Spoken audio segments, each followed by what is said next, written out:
నమస్తే. నిన్న జరిగిన పార్లమెంట్ సమావేశాల్లో బీజేపీ ఎంపీ తేజస్వి సూర్య అనే వ్యక్తి తెలంగాణ రాష్ట్ర ఏర్పాటుని పాకిస్తాన్తో పోల్చడం జరిగింది. ఇదే ఇష్యూ గురించి మాట్లాడడానికి మనతో పాటు ఓవైసీ కందును మాట్లాడించే ప్రయత్నం చేద్దాం. బ్రదర్ నమస్తే. ఏదైతే బీజేపీ ఎంపీ తెలంగాణ రాష్ట్ర ఏర్పాటుని 1200 మంది అమరవీరులు బలిదానం చేస్తే వచ్చిన తెలంగాణని పాకిస్తాన్తో పోల్చడం జరిగింది. ఎలా చూడొచ్చు? నాకు బాధ అనిపిస్తుంది. తెలంగాణ ప్రాంతం నుంచి గెలిచిన ఎంపీ లేరా? చచ్చిపోయారా పార్లమెంట్లో? వాడు కర్ణాటకోడు వచ్చి వేలాది మంది అమరవీరుల నెత్తురుతో తడిచిన నేల, ఈ తెలంగాణ కోసం 1200 మంది విద్యార్థులు బలైన నేల. ఈ నేల గురించి ఆ గుడ్డోడు మాట్లాడితే వీళ్ళు ఏం చేస్తుర్రు? ఇదా మీరు పార్లమెంటు సాక్షిగా ఆయన మాట్లాడుతానంటే ఇక్కడ తప్పులేదంటాడు. అన్న నువ్వు ఐటెం నెంబర్ 6 ఏడున్నవే, ఎటు పోయినావు? నువ్వు మాట్లాడవా? నువ్వు ఒక కేంద్ర హోం సహాయ మంత్రి కదా, మాట్లాడాల్సిన అవసరం లేదా నీకు? సిగ్గుండాలి ఎంపీలకు చెప్పుకున్నటువంటి ఏమనుకన్నా ఒక్కడు మాట్లాడా తెలంగాణ గురించి? వాడు ఎవడు అసలు? ఈ గాలి పీల్చిండా? ఈ నేల మీద పుట్టిండా వాడు మాట్లాడు నీకు? రాబిడ్డ నువ్వు తెలంగాణకు రా. ఉస్మాన్ సిటీ నుంచి సవాల్ విసురుతున్నా తేజస్వి, నువ్వు రా తెలంగాణకు. నీకేం తెలుసురా మా బాధలు? చెప్పు. వేల సంవత్సరాలు ఆంధ్ర దోపిడి వ్యతిరేకంగా పోరాటం చేసి ప్రత్యేక రాష్ట్రం తెచ్చుకున్న మేము మా తెలంగాణ మీద నువ్వు అవహేళన చేస్తావా? అంటే మా తెలంగాణ అమరుల త్యాగాలను హేళన చేస్తావా నువ్వు? ఇదా నువ్వు నేర్చుకున్న సిద్ధాంతం? మా వాళ్ళు మాట్లాడుతురు, మా ఎంపీలు మాట్లాడుతురు. ఈ ఎంపీలు వాళ్ళ నోట్లో అమిత్ షా కమలం పెట్టిండు. కమలాన్ని బీర్చుకుంటుంటురా? కమలాన్ని మోస్తురా? సిగ్గుండాలి ఎవరికన్నా. తేజస్వి ఏం మాట్లాడాలంటుడు? మీ షోలు వినబడతలేవా? ఏంటి హాస్పిటల్ కొండి సిగ్గులేని యాదవులు. మస్తు బాధ అనిపిస్తుంది నాకు. 1200 మంది అమరులు చచ్చిపోతే అమరుల త్యాగాలతో ఏర్పడిన తెలంగాణ రాష్ట్రాన్ని అవహేళన చేస్తుండే అవలగాడు. దాని మీద మాట్లాడరా మీరు? కనీసం ఇప్పటివరకు ఎలాంటి క్షమాపణ చెప్పలేదు. మన ఎవరైతే ఇప్పుడు కేంద్ర మినిస్టర్ కిషన్ రెడ్డి గారు క్షమాపణ చెప్పాడని చెప్తున్నారు. మరి ఎక్కడ అతను క్షమాపణ చెప్పినట్టు కనబడతలే, వెనకేసుకొస్తుంది. అసలు ఆయన క్షమాపణ కాదు. అసలు ఆయన పాకిస్తాన్ పోల్చినప్పుడే వీళ్ళ ఆత్మగౌరవం చచ్చిపోలే. వీళ్ళ ఆత్మ లేవా? వీళ్ళు తెలంగాణ పుట్టలేదా? చప్పట్లు కొడుతుండు. ఆయన ఎవడు మాట్లాడుతున్నాడు? ఆయన తెలంగాణ ఉద్యమకాల గురించి చెప్పిండట. సిగ్గుందా?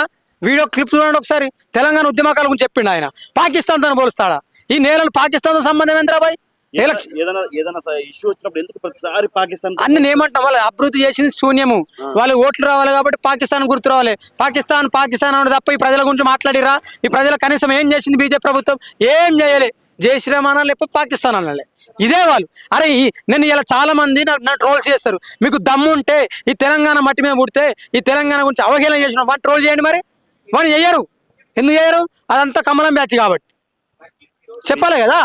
6 దశాబ్దాల నుంచి తెలంగాణ ప్రజలు ఆంధ్ర దోపిడికి వ్యతిరేకంగా పోరాటం చేస్తే వచ్చిన తెలంగాణని ఇలా కించపరచడం, ప్రతి ఒక్కరు తెలంగాణ గురించి కించపరిచేవాళ్ళు. అసలు ఎందుకు బీజేపీ ఎంపీలు ఏం చేస్తారు? మరి నేను అందుకే ఏమన్నాడు, బీజేపీ ఎంపీలు వాళ్ళు బీజేపీ ఎంపీలు కాదు. అమిత్ షాకు జీతగాళ్ళు, నరేంద్ర మోడీకి జీతగాళ్ళు.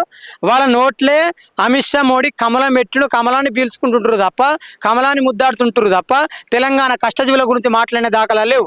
మార్వాడీల గురించి మాట్లాడారు వీళ్ళు. ఎవడు చూడు తెలంగాణ అవహేళనగా చేస్తారు తప్ప తెలంగాణ ప్రజల గురించి మాట్లాడతారు. కాబట్టి తెలంగాణ ప్రజలలో మీరు గమనించండి, మీరు ఒకసారి ఆలోచన చేయండి. ఈ బీజేపీ కాంగ్రెస్ ఎంపీలు ఎవరు కూడా మన గురించి మాట్లాడతలేరు. ఆ బీఆర్ఎస్ కూడా మాట్లాడతలేరు. వాళ్ళు పేరు మారినప్పుడే వారు మారిపోయారు. వీళ్ళంతా తెలంగాణ ప్రజల మీద దాడి చేయడానికి బయలుదేరుతారు. నేను ఒక్కడే చెప్పదలుచుకున్నా, నెక్స్ట్ జరిగే ఎన్నికలల్లా కమలాన్ని కోస్తేనే ఈ తెలంగాణ ప్రాంతం అభివృద్ధి చెందుతుంది తప్ప తెలంగాణ ప్రాంతం అభివృద్ధి చెందదు.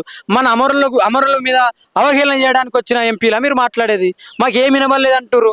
ఎంత ఘోరం ఇది చెప్పండి. ఏదైతే మహిళా బిల్లు ఉందో దాన్ని మన డైవర్షన్ చేయడానికి ఇప్పుడు మహిళా బిల్లు అడ్డుకుంటుంది కూడా బీజేపీ వాళ్ళు. నేను ఇలా పేపర్ చదివినా కదా, అసలు మెజార్టీ వాళ్ళ ఎంపీలు ఎవడు ఒప్పుకుంటలేరంట.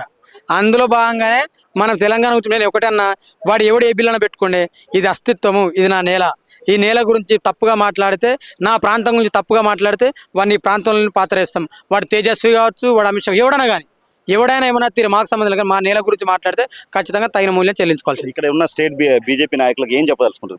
ఇగో అన్న, నేను అందుకే వాళ్ళు తెలంగాణ రాష్ట్ర అధ్యక్షులు కాదు, వాళ్ళు అమిత్ షా రాష్ట్ర అధ్యక్షులు, మోడీ పార్టీకి అధ్యక్షులు. తెలంగాణకి ఎవడు అధ్యక్షులు లేడు. వాళ్ళంతా జీతగాళ్ళు. అసలు రామచంద్రరావు మాట్లాడుతున్న పెద్ద జోక్ అనిపించింది మీకు ఆ పార్టీ. అందుకే ఏమంటున్నంటే, బీజేపీ తెలంగాణ ప్రజలను ప్రేమిస్తలేదు, బీజేపీ తెలంగాణ ప్రజల మీద దాడి చేస్తుంది అంతే. ఏదైతే జనాభా లెక్కలు చాలా తప్పులు ఉన్నాయని చెప్పి ప్రెస్ మీట్ కూడా పెట్టడం జరిగింది. అసలు ఏంటి? అసలు జనాభా లెక్కలు మొత్తము తప్పులే. ఇప్పుడు ఒకటేనే, భారతదేశ జనాభా పెరుగుతుంది, ప్రపంచంలో జనాభా ఎక్కువ ఉందని భారతదేశ ప్రభుత్వం సెంట్రల్ గవర్నమెంట్ చెప్తే, రేవంత్ రెడ్డి ఏమో ఒకటే కులం జనాభా పెరిగింది, ఇంకో కులం జనాభా తగ్గింది అంటున్నాడు. అది ఎంత ఘోరము? అట్లుంటుందా? కాబట్టి నేను రేవంత్ రెడ్డి లెక్కలు చాలా స్పష్టంగా ఉంటాయి. ఆయన రియల్ ఎస్టేట్ లెక్కలు, భూదందా లెక్కలు, డబ్బులు పెట్టి వానెట్ల బెదిరియాలి, తుపాకులు పెట్టి వీనెట్ బెదిరియాలి, నీ లెక్కలు నీకున్నాయా, నీ లెక్కలు అటువైపు.